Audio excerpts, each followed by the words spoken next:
how partial are you to mutants, dear? Well, I'm a white person in America, so let's take over their land?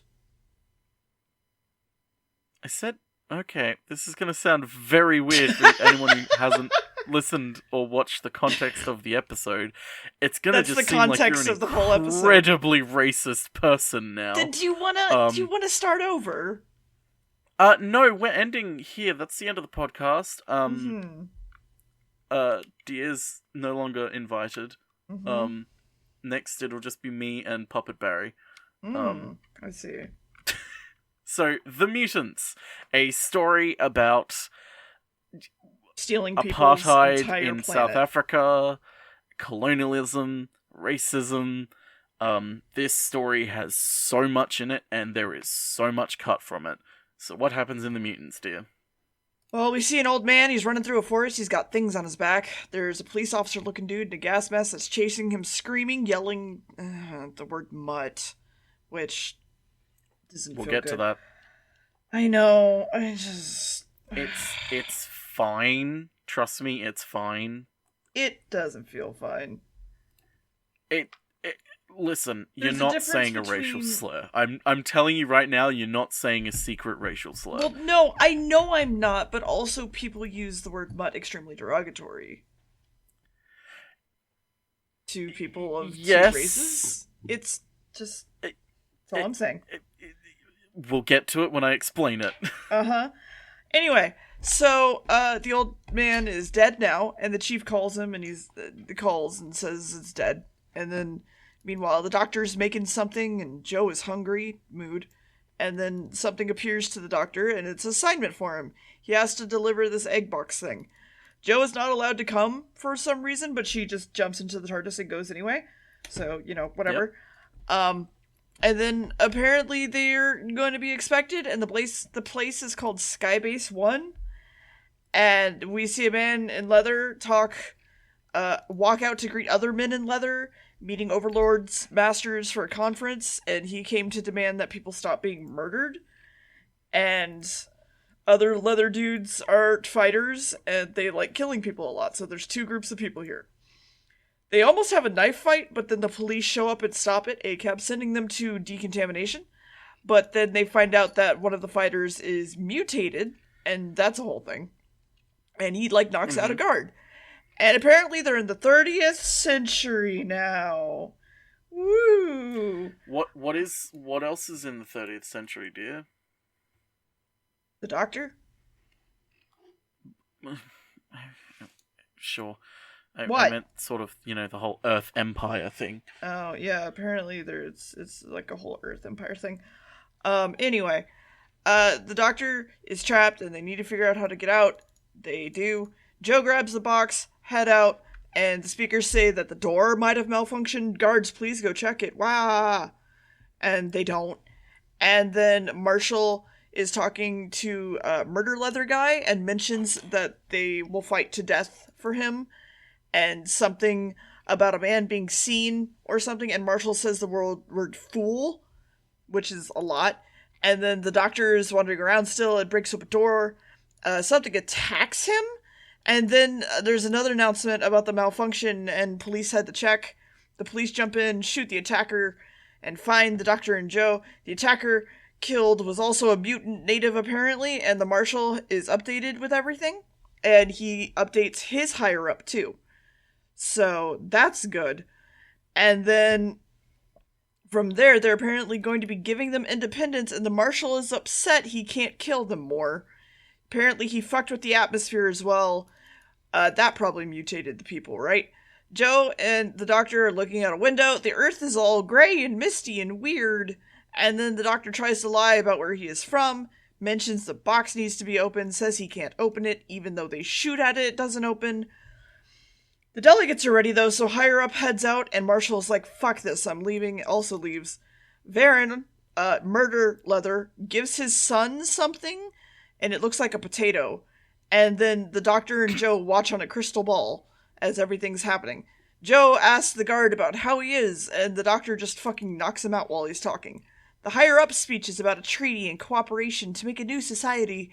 And the leader dude is like, yeah, destroy everything, jerk. And then the Doctor and Joe walk around and find a sign that's like, oh, weird, this sign means that the races are segregated. The non-warring leather leader is like, I want freedom. While the warring dude is aiming his gun, it's a gun apparently, it's not a potato, and shoots the higher-up. And then non-warring leader tries to run off to the teleporter and also takes Joe captive. And they're shot at. And they run away. That's the episode. Oh no.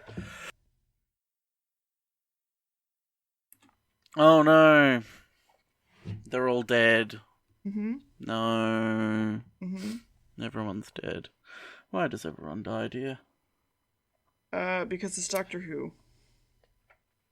True. So, this story was originally this story had a lot going on. Mm-hmm. This was like a love child sort of story between, Barry Letts and Bob Baker and Dave Martin all coming together to write this sort of thing, with Terrence Dicks over them going, we don't have time for this, we can't include this, you gotta take it all out. Their obvious inspiration was Colony in Space, written by Malcolm Hulke, where Malcolm Hulke had written that story based on the sort of struggle of early settlers and colonialists with sort of native peoples of, like, say, the Native Americans against European settlers. Here, this story is kind of explicitly based on the story of South Africa and segregationist policy of, apartheid, which also inspired a previous story that we unfortunately skipped, but also it was in the 60s and wasn't handled as good, in my opinion. This also has elements of sort of American sort of segregation thrown in, with the overt, like, this is where the people of Solos use this teleporter, the overlords or the humans use this teleporter, because to Britons at the time it was kind of unthinkable. It was kind of unthinkable, sort of, the whole segregation thing in America. Like, looking at it at the time, like, Britons obviously have their own struggle with racism, but it's like, what? Yeah. You're doing what now? What? So it became a very easy shorthand for them to essentially point to, imagery and iconography that's going on in America around the sort of either recent past or current goings on, in order for them to get across shorthands of racism and, systemic racism of such. This episode does a good job of that. The systemic racism of it. It's a story about racism where they don't fall into the white trap of, it's just a few bad eggs. Like, yeah, as a whole, everyone's good. It's just a few bad eggs, which new seasons of Doctor Who fall into heavily. Mm-hmm. Stephen Moffat is a terrible writer. What? There are outright there's an outright episode where the companion, who is a person of color, has like a 1 second warning from the Doctor being like, now you need to be careful, this guy, he seems bad, and then the guy just like has a racist rant at her for like a minute, and then it's like, see, the evil racist people of this time, like, it's just one bad egg, everyone else is good. It's awful. We'll get to it. But this story, it does a good job of telling obviously there are explicitly racist people in here with regards of, the allegory of the people of Solos and the humans, in that the Marshal is probably the most explicit one in that. Really? I couldn't tell. Who? He's a bit of a megalomaniac xenophobe. He kind of wants to, kill everything and take over. But so Yeah, we'll explain a little bit more as we go through, because a lot more comes out, and it becomes easier to explain a few things as Deer explains the episodes, so long as, Deer explains them properly. But strap yourself in. There's a lot to do with this episode. What happens in the next one, Deer? So Jo doesn't have a mask on, which is really bad because of all the gas. And then she is told, stay at the teleport station because you can't live out there. And Jo is like, nah. And then they run through the door. And the marshal says that they're on Solos without a mask, so we'll either find her or we'll find her body. One of the two. And then they pretty much go, the soil contains a thing which activates in the sun and kills people, turns them into mutants, blah, blah, blah. Very fun stuff. Solos is, of course, under martial law now. Marshal. And the marshal calls in for a more intensive search. And we see Jo running with a non-war leader. And she's having a real hard time breathing, so he carries her. And then the doctor is given a whole laboratory to work on something. But the lab is for weather control / atmosphere changing. That's weird. A German man comes in and goes, please, I can't have more people here. My name is Jaeger. Everything's terrible. And then they're trying to run away still, and he has Jo on the floor to hide from the cops that are nearby. So he attacks one of the cops and steals their mask. Marshall comes in to talk to Varen's son. He's like, why am I a prisoner? You told me to do this.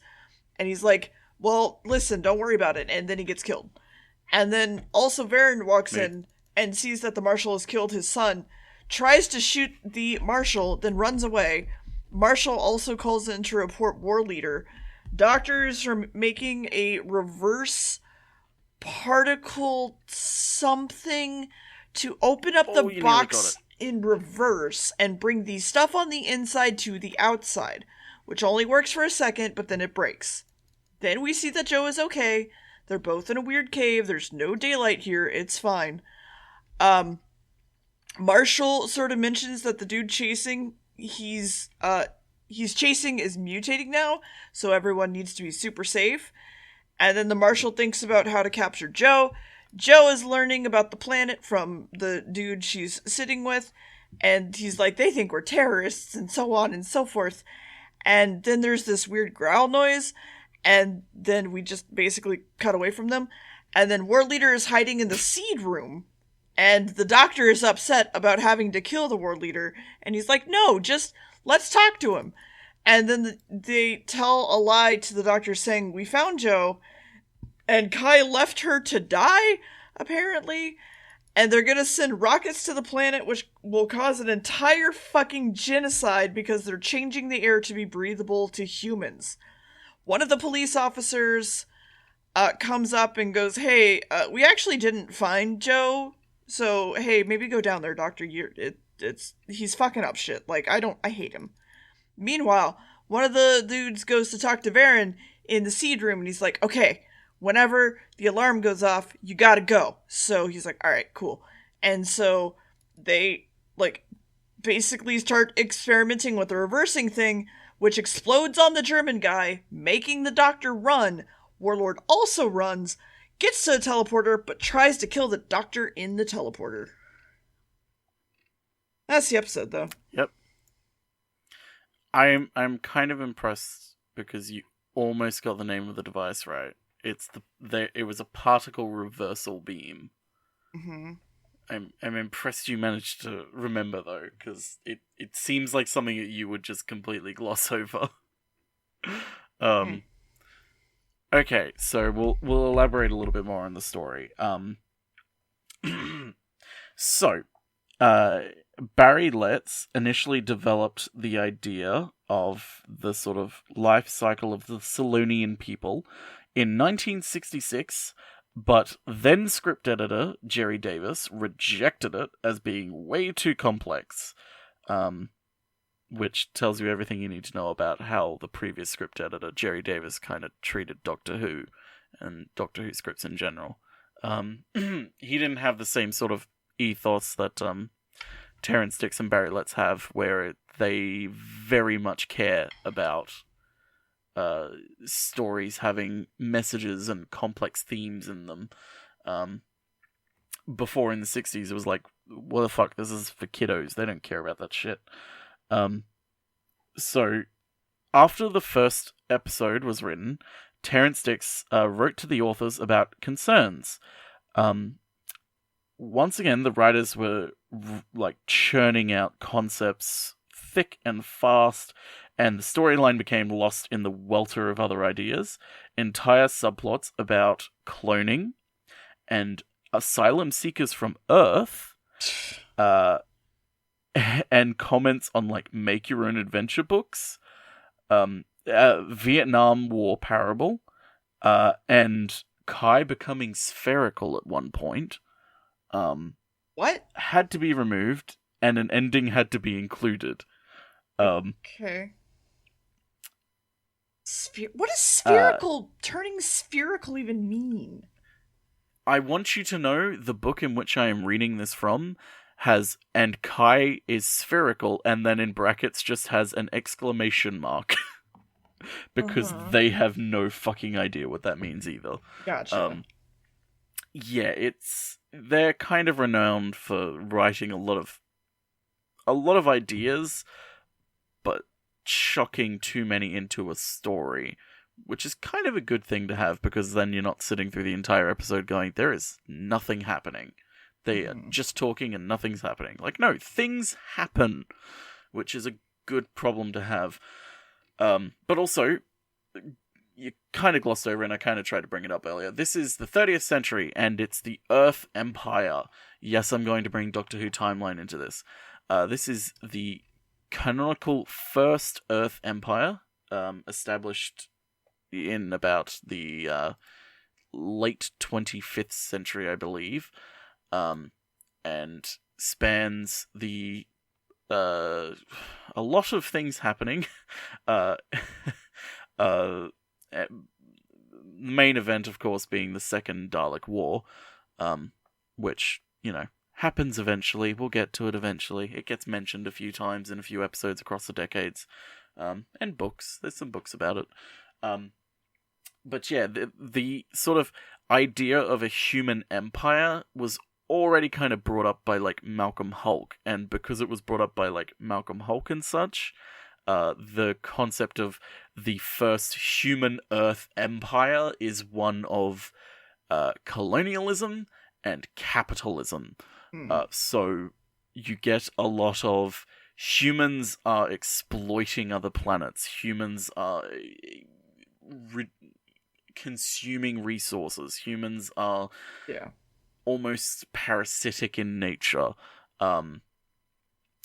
having no care or regard for any other sort of real life out there, which is where you get all these sorts of stories, like this one in Colony in Space.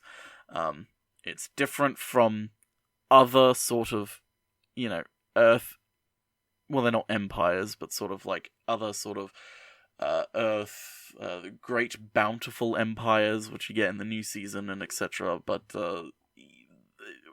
what era of human history we're in sort of a futuristic way, depends largely on what writers want to think about humanity. Like, if they want to talk about sort of magical space communism, like a la Star Trek, they'll go to that period of future. So it's like, they don't sort of just have from the 22nd century to the 500th century, there's just one empire. Like, no, they branch it out, and there's all sorts of different shit going on. But anyway, what happens in the next episode, dude? So they fight Walder on the way to Earth, but then the Doctor stops him and goes, "I'm here to help, asshole." And then Varen thinks Kai is an enemy, so he's never gonna work with them. So they head out the door, but the Doctor doesn't have a mask, and it's fine. There's also what's known as a firestorm happening or something. And Joe is just like, oh, that's weird. And he's like, yeah, the Marshal did this to change our air. It's like really bad. We never had these before. But then something walks up, and it's a mutated person, and it looks like a bug. And it's harmless, though, so they chase it away with fire. And he's like, well, normally they're harmless. He didn't want to go away. That's weird. And then more of them show up. Joe hides behind a rock. We see that Marshall is upset with the German about losing the doctor, and Marshall wants to send rockets to go ahead and change the air and just get that shit done. The doctor and Baron wander into the same cave that Joe was, look around, then go deeper, while the leader is fighting off bug boys. Doctor joins in, Joe runs off somewhere, runs straight into a room full of flashing lights and weird noises, and faints. And there's a human shape in here, and it has a hazmat suit, and that's strange. The doctor is talking with both leaders now, and everyone is still very, very aggressive. And then the doctor finally gives them the packages, and it opens up, and it's tablets, and that's weird. These aren't weapons. iPads? How are these gonna help us? And then the doctor doesn't want to leave without Joe, and the warlord just wants to fight. When they look, Joe isn't there where they left her. Time to search for her. And then the German mentions that it's getting too hot on the planet for even them to use. Marshall's like, I don't fucking care. And then Varen fucking books it out of the cave, and the police are outside trying to shoot him, and the doctor can't seem to find Joe. And there's mutated people in here that only attack them in this area right here. And then the leader's like, yeah, I know. This place feels weird and warm and safe here, and I don't know why. And then the Marshal down on Earth has some bombs in his hands to blow everyone out of the cave, and he's just sort of agreeing with everything that people say, and he's like, yeah, sure, I'll give you 15 minutes, just I'm not going to blow it up at all. And then Varen heads back to his camp, and he sees that this old guy is there, and he rings a gong, and nobody's coming to the gong, because everybody's dead, maybe? The doctor goes into the cave and hears some noises, finds Joe. The Marshal is listening in on the radio to hear that they found the doctor, and throws his grenades. And then the old man tells Varen that those things are going to the mines, and he realizes that he's mutating now, and Joe starts to explain all the things she saw, and the noise in her head, and the silver man, and that's weird. But then the guard from earlier that helped the doctor finds the doctor, and they say they're gonna gas the place, and they're like, fuck, we need to run. And then they gas the place, and they run, and then that's the episode. What was that? What? Okay. I'm just reading my notes. Yeah. What the fuck did Past Dear write? I don't know.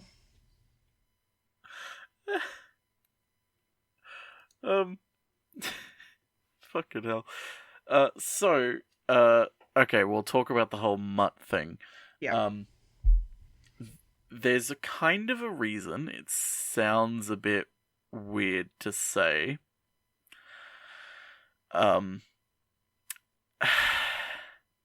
What? So, it initially was M-U-N-T, a sort of portmanteau of mutant natives. The thing also is that they kind of intentionally were doing it in order to invoke, you know how I said this was a story about South African apartheid? Yeah. Using M-U-N-T is a little bit on the nose, because it was kind of a derogatory term used then for a black person in South Africa. Of course it was. Of course it fucking was. At which point, Terrence Dicks sort of saw the script, looked at them and went, you're kidding, right? We can't have this.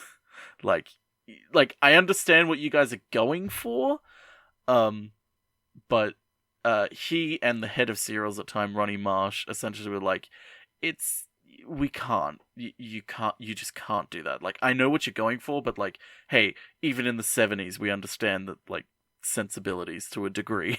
Like, I say to a degree because there's a lot of other things, but to a degree.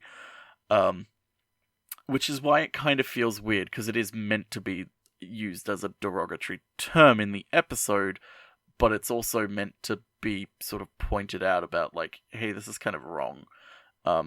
But moving from that to something good, something you actually fucking noticed, and I wasn't expecting you to, is that the opening of this story, of the very first episode, has an uncanny resemblance to that of Monty Python's Flying Circus, which was running at the time, featuring, Michael Palin as the old man going out, it's... And it was something that even, like, John Pertwee noticed as they were filming it. Like, it was just a pure coincidence. It wasn't intentional or anything. It's just, it just happened. Which, I'm honestly surprised that, like, it wasn't like it happened and then Deer realized. It was like, as it was happening, Deer started referencing it. I'm like, what the fuck? But yeah, what happens in the next episode, Deer? Watched a ton of Monty Python as a kid. It was, like, the main thing I put on for hours and hours at a time, even, like, rewatching episodes constantly, because I just thought it was great. I don't know. I mean, it is. It is great. I mean, a lot of it hasn't aged well, but... Well, yeah, no. The fucking... I am a lumberjack. Fucking... Yeah, no, of course it hasn't fucking aged well. I will highly recommend anyone goes back and watches all of Monty Python's work, but you need to realize it was made in the 70s, and a lot of it, not a lot of it, but there are some things that have aged terribly. Absolutely terribly. But yeah, what happens in the next episode, dear? There's the weird man is back, and he's waving for them to follow, the hazmat suit guy. So they cough a lot and follow him. And then he leads them to a weird room that has a door on it, and he's like, wow, that's weird. And the doctor tests it, and it's made of lead, which means radiation, I guess? And he finally takes his mask off, and it's just some bald dude. And he's also German, maybe? But there's radioactivity in the mine, so it's fine. But Jo went straight to the core of the radioactivity, that's why she had a migraine. There's also a ton of mutated people here now. Leader is upset and think that he's only here to experiment on his people, because of course he is. And so they're like, okay, well, why don't we open the box? Meanwhile, Marshall is really running the rockets to go off, and he says, it's war, we have to do this, it's fucking war, right? And then the symbols on the tablets we find are in the temples around here everywhere. So that's interesting. And then there's like, can we read them? And he's like, I don't know, it'll take me a second. The video gets all weirdly skewed for some fucking reason. I don't know why. Yeah, there's one shot in this episode that, like, one camera that they constantly go back to, where the entire thing is not just skewed on, like, an X or Y axis, but almost like a Z axis as well, as if, like, the physical lens on the end of the camera, as if, like, they didn't clip it on properly, so the entire thing is, like, skewed. It's really weird. So the crew is all running to leave, and the doctor's trying to figure out the tablets. Doctor goes, hey, let's go think about this real quick. And these scrolls might be seasons. What does this one mean? This one just looks like radiation. That's strange. And he's like, okay, let's go to the radiation center. He's like, but you might die down there. And he's like, I don't give a fuck. And Jo sees a weird person in the tunnel and gets weirded out. He was wearing a helmet. That's strange. And then the doctor goes into the radiation cave, and he just thinks it's really cool in here.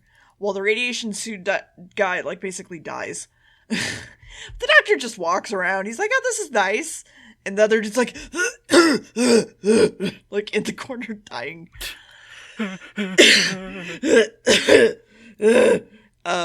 And then he finds this weird whitish-looking figure thing with a lemon in its hands. Or a lime, I guess. It was green. And he takes it, and he picks up the bald dude and also takes him. And then Jo and the leader are captured by Varen and to be executed, kind of. And they're like, are the orbital... Marshall is like, are the orbital rockets done yet, Mr. German Man? And he's like, no, not yet, Mr. Marshall. And then there's an announcement that comes in to the Marshal saying there's an investigator from Earth coming.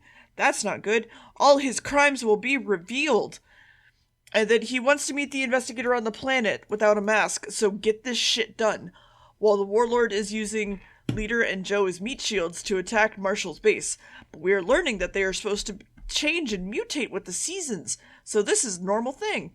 We currently see that he's in an intermediate form, and the doctor wants to absorb the crystal they found, but the only place to be able to do it is Skybase, so they gotta go back. Missiles are headed to the planet in like 40 seconds, but then Warlord is in the area, and Marshall keeps the countdown going anyway. Warlord and them get caught in Skybase, so they hide in a room while trying to fight the Marshal, but then we see Warlord literally blown out into space from a hole in the spaceship of the room that they're in, and that's where the episode ends. Oh no, they're being blown out into space, dear?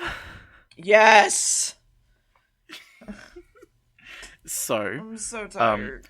I'm so sick of it. Stop me if you've heard this before, dear. I'm stopping you. They're filming in a quarry. Katie Manning is running around. She re-injured the ankle she twisted when she was recording Terror of the Autons. Of course. She'll say it herself. She is very accident prone. Mm-hmm. It's kind of funny. Oh god. So okay, while we mentioned last time about the power cuts and the I'm pretty sure we mentioned the power cuts and the whole industrial strike that was going on at the time. If I didn't, or if you forgot, at this time there were a lot of industrial action going on with, I believe coal miners, essentially resulting in power cuts, scheduled power cuts, because Britain did not have enough power going because the workers decided that the conditions weren't good enough, so they went on strike. Good on them. So it resulted in power cuts constantly, which is why initially when this aired, when the previous episode aired, I should say, previous few episodes aired, they tended to have actual recaps in them of what happened in the previous episode, because some people would just be unable to watch what happened in the previous episode because their power would have been cut off that night. Those were still going on when they were filming this episode. Unfortunately, they kind of forgot one time when the power cut was meant to be happening. So they were in Chislehurst caves, which were all lit inside, when unfortunately they forgot there was a blackout meant to happen. So they were caught in the blackout and were forced to navigate the caves in complete pitch black darkness. Also, this episode is also a Star Wars reunion of sorts. Garrick Hagen, who played Kai, played Biggs in Star Wars. The guy with the porno mustache. Sure. Who's Luke's friend from Tatooine, and the Professor Sondergaard. Guess who he played, dear? Jabba the Hutt. You remember in no, you remember in Empire Strikes Back, how there's a dude with Lando I don't who care has, about Star Wars, right? Has dear, this is very important. There's a dude with a metal band around his head, and he's bald, and his name is Lobot, and he doesn't say anything, but he's Lando's right-hand man, and he's you remember that dude, dear? Do you remember him? Because that's Sondergaard. Mm-hmm. Lobot and Biggs back again before, they were in Star Wars, because this was before Star Wars. So yeah, how interesting is that? What happens in the next episode, dear? They're being blown out into space. Sorry, let's finish this cliffhanger. What happens? I'm sorry. Were we doing something entertaining? I kind of blacked out there for a minute. I see how it is. I'm supposed to be reading. Gotcha. Okay. So the Doctor and them are running away from the bombs, now hitting the planet. Everyone in the room is safe and dragged out, but the Marshal now has them. Leader goes, "My death doesn't matter, my people will fight." But then there's a fucking firing squad ready to kill him. But the German dude runs in, and he's like, "The rockets are a total freaking failure." And there was a firing squad to kill Germans. Fucking, hold on. My goddamn mom is texting me, and, my notifications are going off constantly. Oh, tell her about the episode. No, I'm not gonna tell her about the goddamn episode. Are you sure? I'm pretty sure she Yes! wants to hear about the episode that's about South African apartheid. Oh my god. She would say that that's not a real thing, Gamb. Oh. It was a total failure. The rockets didn't do anything. The atmosphere is now fucked and it's going to turn into a desert, so everyone's going to die. We can't even live here. The investigator is going to find out everything that you did and you're going to be fucked. Joe says that the investigator is going to listen to the doctor's stuff. Too bad we see them on the planet having noticed all the contamination, and the marshal sends people down to the planet to find the doctor, of course. The doctor heads back to the base without being captured and into the teleporter, and then goes to where Joe is captured and tries to free her. But then the marshal's like, don't do that. And he's going to force everyone to prove that he's doing good things by taking Joe hostage. The doctor is going to build a thing to try to help, but they need to put something on the planet, and he's really angry about everything, and he's not going to even try to talk to the marshal about what he's doing. Joe is trying to escape and pretends to be in pain, takes a dude's gun and the key, and then the guards radio as well, and they call Hyperion, which is the investigators, like, help, save us, this is all the things they did. And they're like, okay, got you, cool. And then one of the guards that we know and love just dies, and then everyone's being shot at, and they're trying their best to get the thing for the planet working, and Joe and them get captured in the meanwhile. So they're taken to the radiation chamber. The doctor's machine seems to be working, so it's time to test it.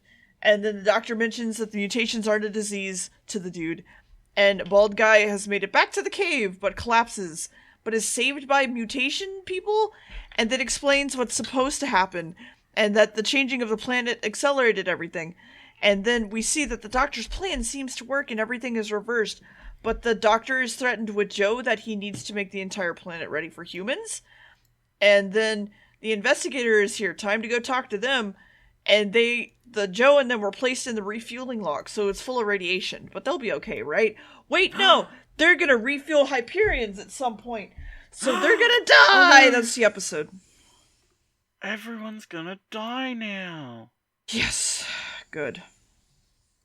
Dying's not... Oh, wow, okay. I was gonna say dying's not good. Something that I kind of picked up on, and I went digging to try and find out why this was weird. So Cotton, the other guard who helps... Horrible name, by the way. So Cotton and Stubbs. Horrible name, unintentionally, though, as we've mentioned before. We'll get to it as I explain I'm still going to call it horrible. Yes, but let me explain first. So, initially, the role of Cotton was meant to be a Cockney man, kind of similar to Stubbs in a way. And also, fun fact, the actor who would become the Sixth Doctor initially was considered the role of Cotton. But, they decided not to go with him. So he was meant to be Cockney, but then Christopher Barry, the director, decided to cast the Jamaican actor Rick James in the role. But for some reason, they didn't change the speech patterns or the accent, writing. So he has lines written as if he's meant to be saying them in Cockney, but he's just saying them in his normal accent, so it sounds kind of stilted. And also, yes, it leads to an unconsciously uncomfortable fact that they've now had a character, a non-white character called Cotton, which I again wouldn't is one of those just call things. It uncomfortable. I would just call it racist because that's what it is. Yes, but regardless if it is unconscious or not, it is racist. Yes, but my thing is, it's not.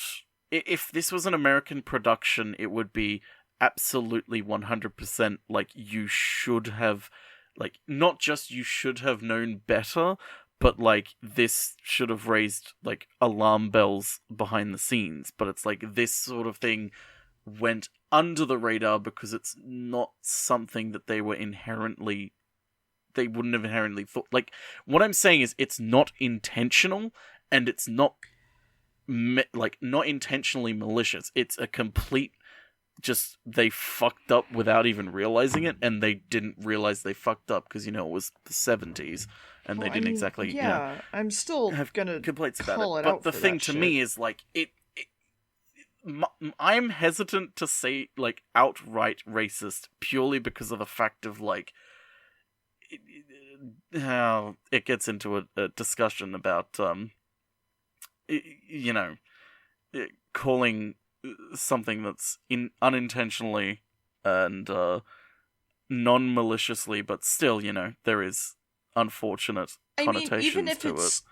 Non-malicious or whatever, it's what I'm does getting at, thing. it kind of, when you outright say it's just racist, it, without the context of how it happened and what it actually is, it lumps it in with overtly racist things. What I'm saying That's is my problem with it. Well, my thing is that racism is a spectrum, right? Like, you're gonna have the people like my parents who are just like, no, why do I have to be, you know, but you're not worse? saying, like, if someone comes up to you and says this is racist, you're not going, okay, where on the spectrum do you saying it's racist? Like, that's my thing.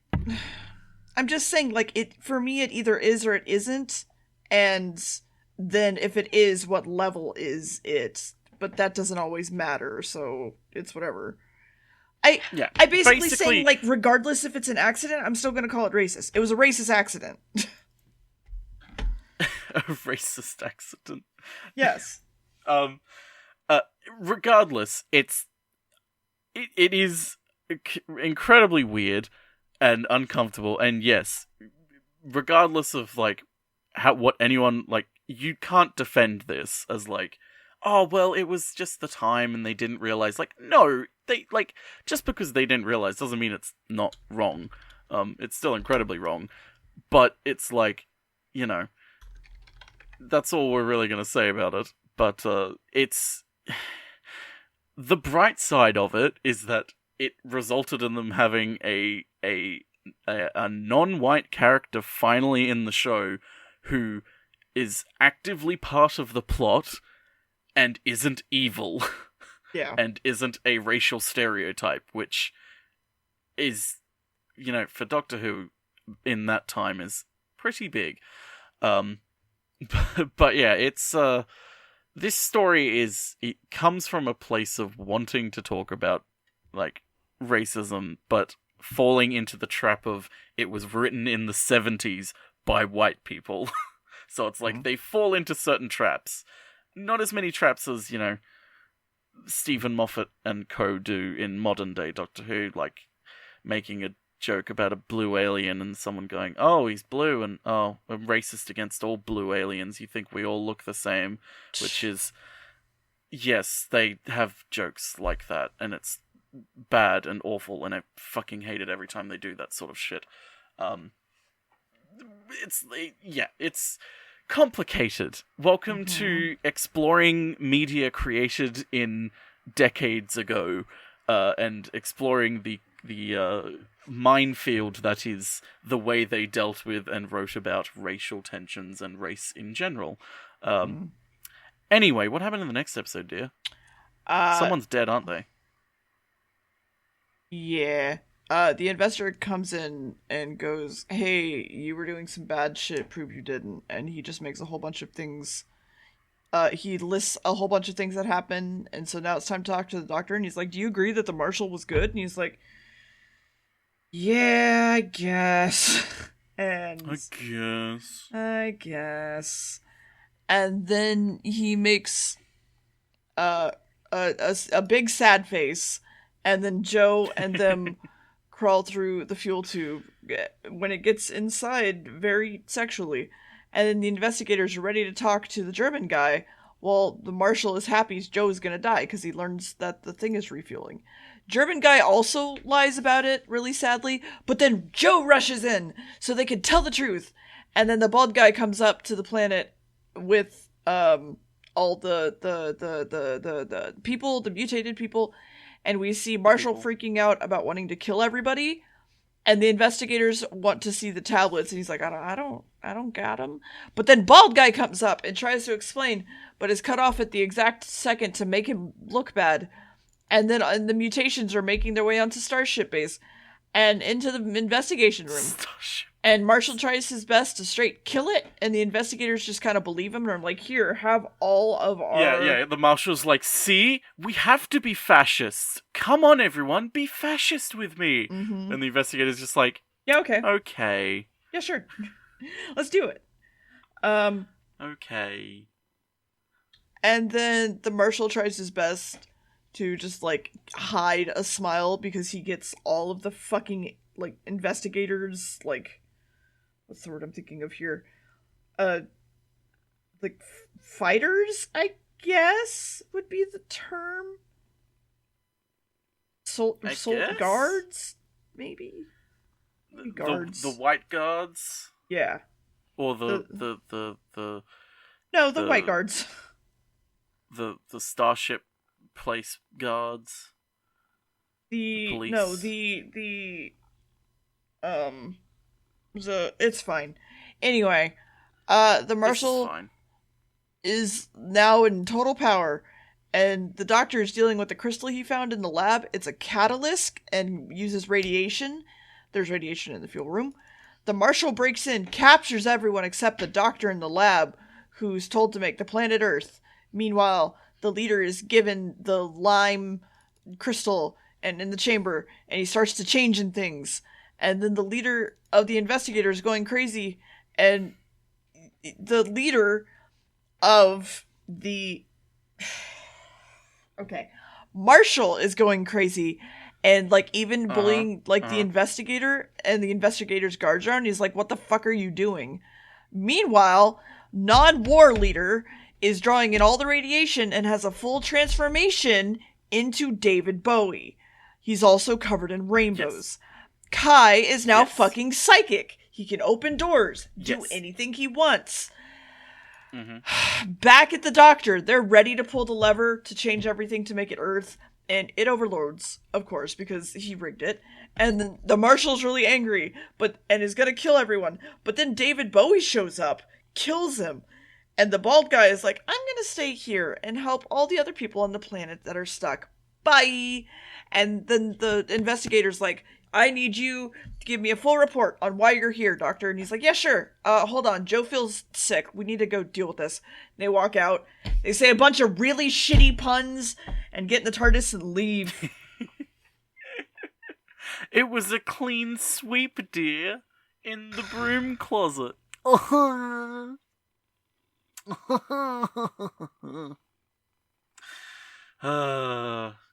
was that doctor? Who was the doctor? Doctor Who, you say? Mm-hmm. Anyway. It's so funny every time they do it, dear. What do you think, dear? The Mutants. Like a 3. Really? Got extremely fucking tired of it very quickly, especially... You liked this less than the Sea Devils? Yeah. Really? Yeah.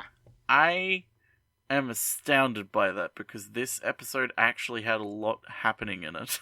I mean, yeah, but it was just like, I don't know, it was just like, hey guys, join my fascism. Okay. Like that shit. I don't know. But it also had like Stubbs and Cotton going, hey, he's just kind of being more fascist. Let's just help the doctor. I mean, yes, but also, I don't know, I didn't enjoy it. That's all I'm saying. I'm just wanting to put you on trial to demand that you justify why you did or did not like a certain thing. Because I was fucking bored. Because I was really, really bored. That's why. I was really bored. I didn't enjoy watching it. I literally halfway through the episode was like, fuck, this is 6 episodes. I'm so bored. Oh, well, you'll like the next one then, at least. Because the next one is 6 episodes. The Time Monster. This is when we get into some shit. We're getting some real shit. It's gonna be interesting. Some fancy outfits, that's for certain. And perhaps a another explanation for a certain lost city. Anyway, The Time Monster, the season finale of season 9. We'll see you next episode for it. It's gonna be a hoot. Dear's gonna love it. Trust me. Mm-hmm. Got anything more you want to say, dear? No. I want to go. I want to leave. Okay. I want to go home. Okay. You are at home, dear. Look around you. Oh. I haven't left home in over a year. Yeah, that's true. Anyway. Alrighty. Goodbye, everybody. Bye.